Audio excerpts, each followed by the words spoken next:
Good morning. Today we have a very special person with us today. He is a past D1 soccer athlete, and he did a lot of Olympic development training and premier level soccer growing up and into high school.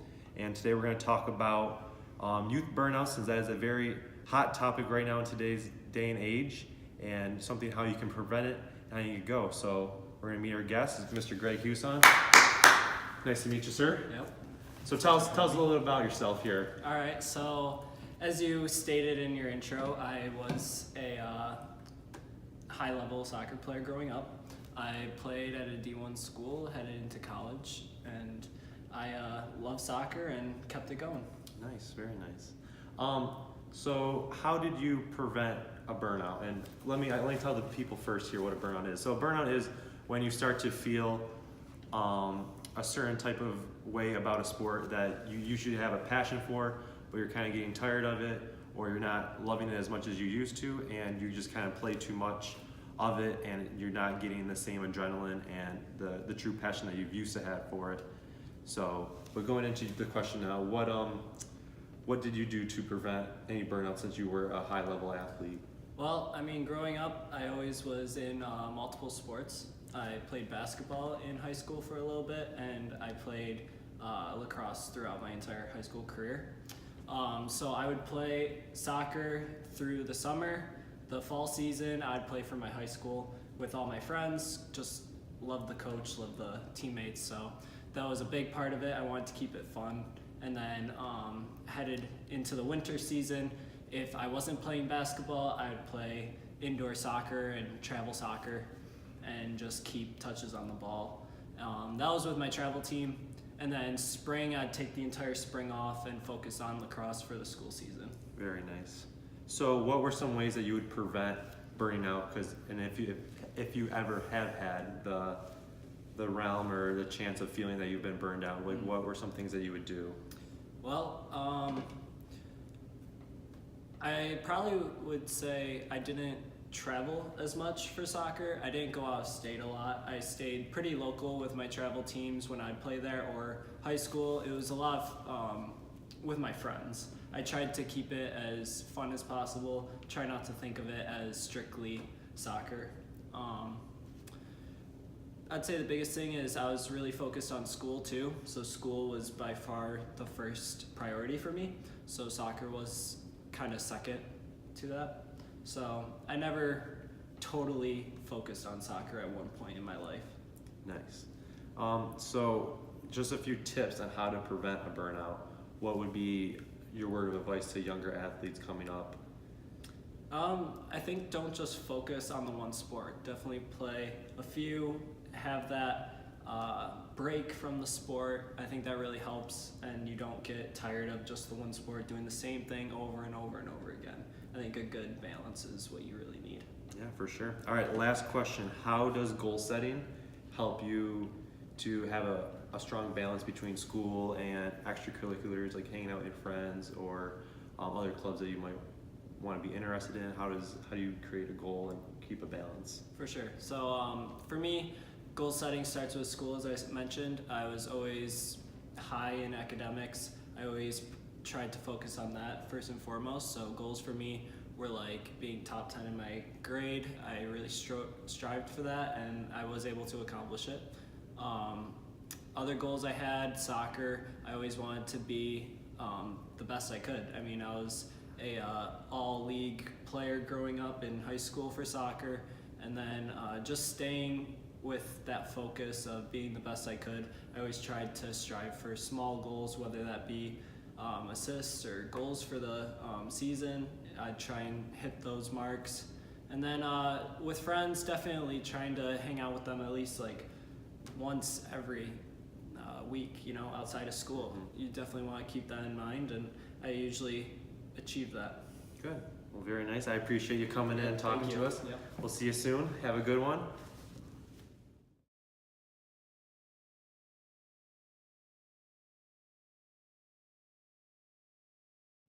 So for my intro to the safety semester-long project, I picked youth burnouts in sports.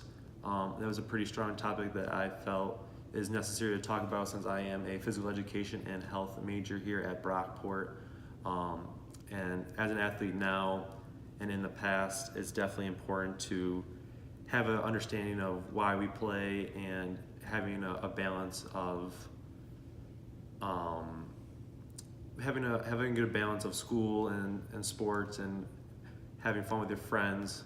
So I definitely think kids need to learn that, and that to continue to find a passion for sports. I talked about this before with Greg, that a burnout is something where your muscles become overused, your body becomes fatigued, and you don't allow for your body to recover enough, and you also kind of lose a passion for sports. This can come from either just playing too much and you're getting too used to it and it's not fun to you anymore, or you're becoming so good at the sport where the competition is in there. So there's a wide variety of reasons that a burnout could happen. What I wanted people to get away from the PSA video was that you can still manage to perform at a high level like Greg did. He played D1 soccer and still be able to balance his schedule and have fun at school, have fun at soccer, hang out with his friends, do other things that he enjoyed doing, whether it was running or playing Xbox, anything like that. So it's not, you don't have to stay strictly focused on your main sport. A few statistics that I found about the death and injuries. Well, right now in the US, we have over 30 million kids playing in sports, and that age ranges from 5 to 18. So that's from Pee Wee soccer all the way up to high school track. But one of the fun things I found was that over 80% of the kids that are playing, they quit before the age of 15, and that could just be because of they lose a passion for it, or they don't make their high school team.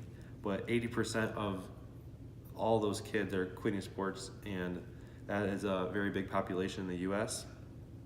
Some injuries here. Over 3.5 million kids each year get hurt, and that's just in general, whether it's a rolled ankle or a concussion. So that's a pretty big statistic. One of the other ones here is that 21% of those injuries are from brain traumatic injuries, so either a concussion or a hit to the head, anything that causes injury to the brain.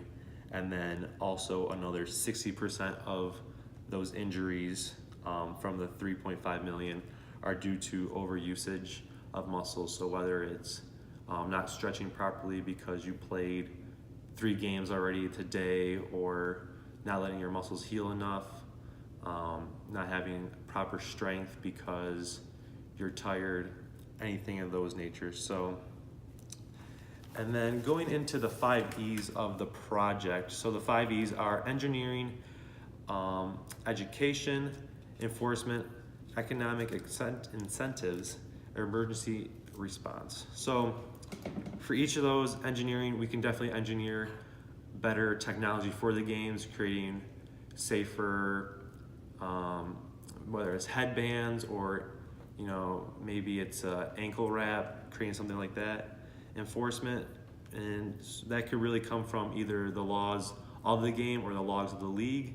So if it's a game, you could say it's going to be a 60-minute game instead of a 90-minute game, or for the league, saying you can only play for 1 team instead of 5 teams, where you're getting an extra 5 games in a season. Education, and that's really just, education really just is working on telling the kids and teaching them how to maintain their body and maintain a positive mind state about playing sports. Economic incentives. This is going to be a hard one because a lot of times upper class children and kids that are pretty well off, they have more opportunity to play at a higher level. So that's going to be kind of a hard one to change, but it's still, if you're at the high level, you still need to understand that you are still at risk for burnout, and burning out does not discriminate against upper class or lower class, anything of that nature. And then emergency response. That's pretty much just being able to have staff on hand or volunteers on hand that can prevent or assist in an injury properly and in a timely manner. So we can either have trainers that are ready to go at games and notice that maybe a child is, you know, in a bad state, maybe he's kind of limping or holding his stomach, something's hurting.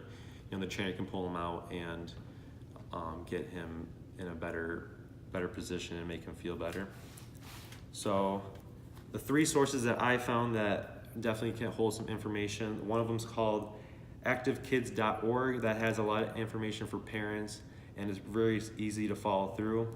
And then the Aspen Project, they've been doing a lot of great work the past few years and for a long time here actually on youth sports, and then also ESPN, and they do a lot with youth sports and being able to advocate for that. So that's what my project was. I really enjoyed it, and don't get burned out. That's my slogan. Don't get burned out. Boom roasted.